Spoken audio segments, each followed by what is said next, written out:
Welcome to our next video. This video we're going to show you exactly what is involved in assembling a cabinet as it comes to you.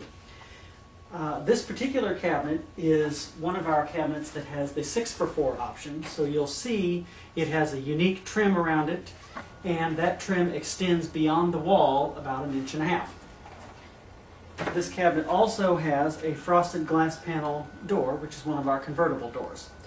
You can check out the convertible door video on the site, and that'll show you exactly how to put this together, but we've already done that with this door.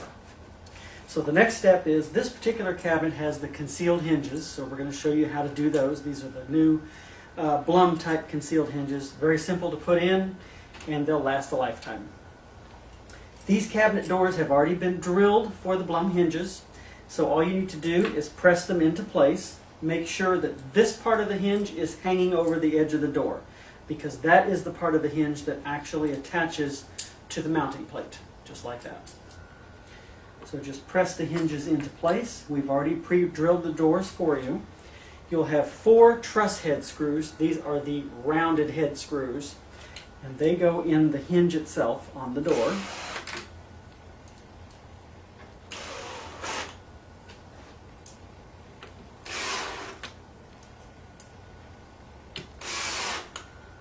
Alright, and the next step is going to be to mount the hinge plates on the hinges.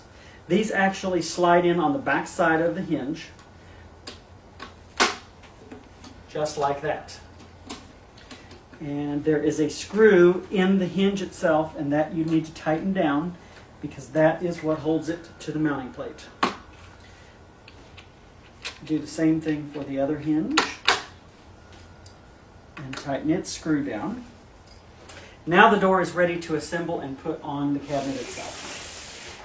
So the next step is these hinges actually have a little lip on them, so that shows you exactly where they go on the cabinet frame itself. The best thing to do, you almost need a second set of hands sometimes to do this, but the best thing to do is to use a punch or something of similar fashion to actually poke a starter hole in the hinge mounting plate so that the screws go in much easier for you. And then once you get about 2 screws in place, the door will stand up on its own. You won't have to hold it. When you're putting the screws in, you should put them in the middle of the screw holes. That way you have adjustability up and down should you need to do that. The doors are all set up to be 1/2 inch overlay hinges, which means that the door is made 1 inch larger both directions than the opening that it's covering.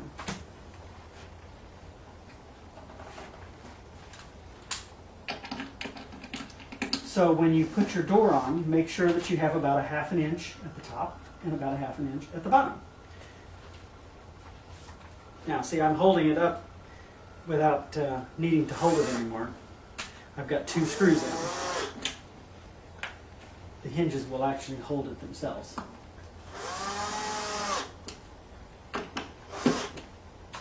Now, all 4 screws are on, hinges in place, and this door is done.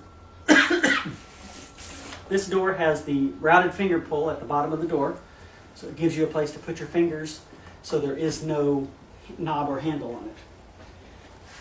And that is a completed cabinet for that part of it. Now, this particular cabinet also has a couple of other things we're going to do.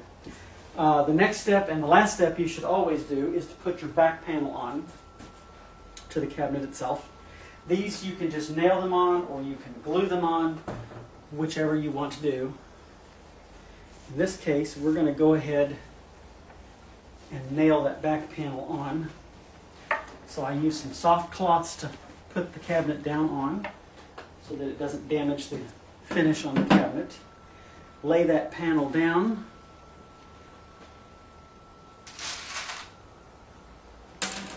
And you should have nails that came with your cabinet.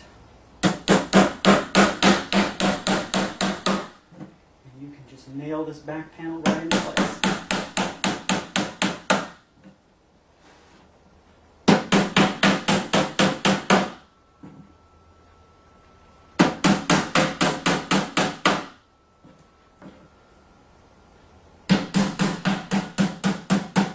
Be careful when you're nailing them that you don't end up